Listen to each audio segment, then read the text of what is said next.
जय हो श्री कृष्ण भगवान की। कई बार संस्कृत के श्लोकों का गूढ़ अर्थ हमारी समझ में नहीं आता, इसीलिए मैंने हिंदी में अनुवाद करके आपको बताया है।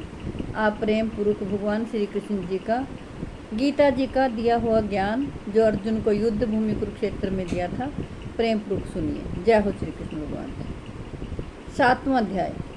श्री कृष्ण भगवान बोले, हे पार्थ, अनन्य प्रेम से मुझ में आसक्त चित्त तथा अनन्य भाव से मेरे प्राण होकर योग में लगा हुआ तो जिस प्रकार से संपूर्ण विभूति, बल, ऐश्वर्य आदि गुणों से युक्त सबके आत्मरूप मुझको संचरित जानेगा, उसको सुन। मैं तेरे लिए इस विज्ञान सहित तब ज्ञान को संपूर्णतया कहूँगा जिसको जानकर संसार में फिर और कुछ भी जानने योग्य शेष नहीं रह जाता। श्री कृष्ण भगवान बोले, हजारों मनुष्यों में कोई एक मेरी प्राप्ति के लिए यत्न करता है और उन यत्न करने वाले योगियों में भी कोई एक मेरे प्राण होकर मुझको तत्व से अर्थात यथार्थ रूप से जानता है।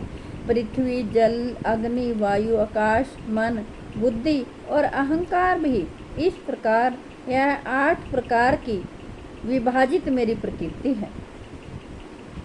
यह 8 प्रकार के भेदों वाली तो अपरा अर्थात मेरी जड़ प्रकृति है। और हे महाबाहो, इससे दूसरी को जिससे यह संपूर्ण जगत धारण किया जाता है, मेरी जीव रूपा परा अर्थात चेतन प्रकृति जान। हे अर्जुन, तू ऐसा समझ कि संपूर्ण भूत इन दोनों प्रकृतियों से ही उत्पन्न होने वाले हैं और मैं संपूर्ण जगत का प्रभु तथा प्रलय हूँ अर्थात संपूर्ण जगत का मूल कारण हूँ।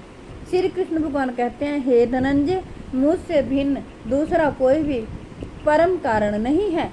यह संपूर्ण जगत सूत्र में सूत्र के मणियों के दृश्य मुझ में गूंथा हुआ है। श्री कृष्ण भगवान कहते हैं, अर्जुन, मैं जल में रस हूँ, चंद्रमा और सूर्य में प्रकाश हूँ, संपूर्ण वेदों में ओंकार हूँ, आकाश में शब्द और पुरुषों में पुरुषोत्तम हूँ। मैं पृथ्वी में पवित्र गंध और अग्नि में तेज हूँ तथा संपूर्ण भूतों में उनका ईश्वर हूँ और तपस्वियों में तप हूँ। हे अर्जुन, तू संपूर्ण भूतों का सनातन बीज मुझको ही जान। श्री कृष्ण भगवान कहते हैं, मैं बुद्धिमानों की बुद्धि और तेजस्वियों का तेज हूँ। हे भरतश्रेष्ठ, मैं बलवानों का आसक्ति और कामनाओं से रहित बल अर्थात सामर्थ्य हूँ और सब भूतों में धर्म के अनुकूल अर्थात शास्त्र के अनुकूल काम हूँ। और भी जो सत्वगुण से उत्पन्न होने वाले भाव हैं और जो रजोगुण से तथा तमोगुण से होने वाले भाव हैं, उनको तो मुझसे ही होने वाले हैं ऐसा जान, परंतु वास्तव में उनमें मैं और वे मुझ में नहीं हैं। श्री कृष्ण भगवान कहते हैं, गुणों के कार्य रूप सात्विक, राजस और तामस, इन तीनों प्रकार के भावों से यह सारा संसार प्राणी समुदाय मोहित हो रहा है। इसलिए इन तीनों गुणों से परे मुझ अविनाशी को नहीं जानता, क्योंकि यह अलौकिक अर्थात अति अद्भुत त्रिगुणमयी मेरी माया बड़ी दुष्कर है। परंतु जो पुरुष केवल मुझको ही निरंतर भजते हैं, वे इस माया को उल्लंघन कर जाते हैं अर्थात संसार से तर जाते हैं। माया के कारण जिनका ज्ञान हरा जा चुका है, श्री कृष्ण भगवान कहते हैं, ऐसे आसुर स्वभाव को धारण किए हुए मनुष्यों में नीच दूषित कर्म करने वाले मूढ़ लोग मुझको नहीं भजते। हे भरतवंशियों में श्रेष्ठ अर्जुन, उत्तम कर्म करने वाले अर्थार्थी, आर्त, जिज्ञासु और ज्ञानी, ऐसे 4 प्रकार के भगत जन मुझको भजते हैं। उनमें नित्य मुझ में एक ही भाव से स्थित अनन्य प्रेम भक्ति वाला ज्ञानी भक्त अति उत्तम है, क्योंकि मुझको तत्व से जानने वाले ज्ञानी को मैं अत्यंत प्रिय हूँ और वह ज्ञानी मुझे अत्यंत प्रिय है। श्री कृष्ण भगवान कहते हैं, ये सभी उदार हैं, परंतु ज्ञानी तो साक्षात मेरा स्वरूप ही है, ऐसा मेरा मत है, क्योंकि वह मदगत मन बुद्धि वाला ज्ञानी भक्त अति उत्तम गति स्वरूप मुझ में ही अच्छी प्रकार स्थित है। श्री कृष्ण भगवान कहते हैं, बहुत जन्मों के अंत के जन्म में तत्व ज्ञान को प्राप्त पुरुष सब कुछ वासुदेव ही है, इस प्रकार मुझको भजता है, वह महात्मा अत्यंत दुर्लभ है। श्री कृष्ण भगवान कहते हैं उन भोगों की कामना द्वारा जिनका ज्ञान हरा जा चुका है, वे लोग अपने स्वभाव से प्रेरित होकर उस नियम को धारण करके अन्य देवताओं को भजते हैं अर्थात पूजते हैं। जो काम भक्त जिस देवता के स्वरूप को श्रद्धा से पूजना चाहता है, उस भक्त की श्रद्धा को मैं उसी देवता के प्रति स्थिर करता हूँ। वह पुरुष उस श्रद्धा से युक्त होकर उस देवता का पूजन करता है और उस देवता से मेरे द्वारा ही विधान किए हुए उन इच्छित भोगों को निसंदेह प्राप्त करता है। श्री कृष्ण भगवान कहते हैं परंतु उन अल्प बुद्धि वालों का वह फल नाशवान है, अर्थात वे देवताओं को पूजने वाले देवताओं को प्राप्त होते हैं और मेरे भक्त चाहे जैसे ही भजे अंत में वे मुझको ही प्राप्त होते हैं। श्री कृष्ण भगवान कहते हैं बुद्धिहीन पुरुष मेरे अनुत्तम अविनाशी परम भाव को ना जानते हुए मन इंद्रियों से परे मुझ सच्चिदानंद परमात्मा को मनुष्य की भांति जन्म कर व्यक्ति भाव को प्राप्त हुआ मानते हैं।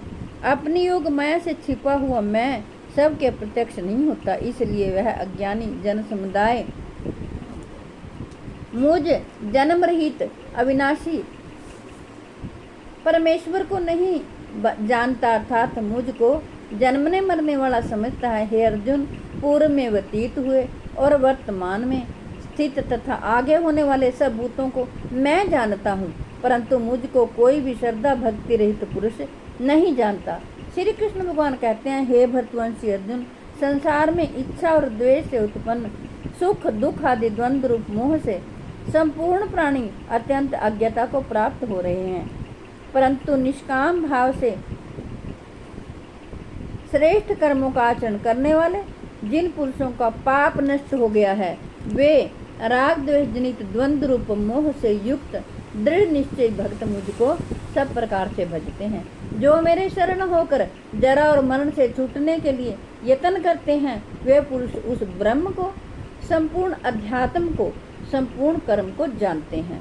श्री कृष्ण भगवान कहते हैं जो पुरुष अधिभूत और अधिदैव के सहित तथा अधियज्ञ के सहित सबका आत्म रूप मुझे अंतकाल में भी जानते हैं, वे युक्त चित्त वाले पुरुष मुझे जानते हैं, अर्थात मुझे प्राप्त हो जाते हैं। जय हो श्री कृष्ण।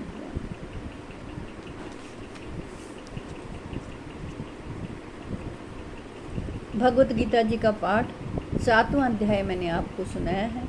मैं आशा करती हूँ आप सभी इसका लाभ उठाएंगे। भगवान श्री कृष्ण जी का भजन आप अवश्य कीजिए कि प्रभु के भजन के बगैर कुछ भी नहीं है।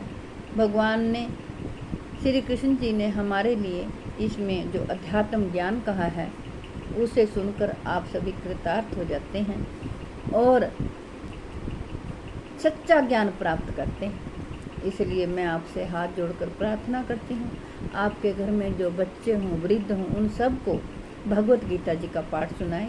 जो मंदिर तक नहीं जा सकते हैं, मेरी उनसे प्रार्थना है कि मानसिक भक्ति द्वारा ही भगवान को स्नान कराइए। मानसिक मन से जो प्रार्थना की हुई है प्रभु उसको जरूर सुनते हैं, अवश्य सुनते हैं। आप भी मानसिक प्रार्थना कीजिए। जो भी, जब तक मेरे तन में प्राण है तब तक मैं भगवत गीता जी का पाठ आप तक पहुंचाती रहूँगी। देखिए कितना अच्छा सुलभ कार्य भगवान ने कहा है कि जो मेरे इस भगवत गीता जी के ज्ञान को आगे से आगे मेरे भक्तों में कहेगा, उससे भी मैं ज्ञान यज्ञ से पूजित हो जाऊंगा। ऐसा मेरा मत है। जय हो श्री कृष्ण भगवान। इसलिए हमें ज़रूर, इतना टाइम तो हम चुगली चर्चा में बिता देते हैं, सिर्फ ये 5-7 मिनट का पाठ मैं आपको सुनाया है। 7वां अध्याय पढ़ने से पितरों की मुक्ति होती है। यही शास्त्रों में लिखा हुआ है कि प्रभु के नाम के बिना कुछ भी नहीं है। हम मरे हुओं की आत्मा की शांति के लिए जो परलोक सिधार गए हैं, उनके लिए अपने घर में दीपक जला करके और ये भगवत गीता जी का पाठ लगाएं, सुनाएं।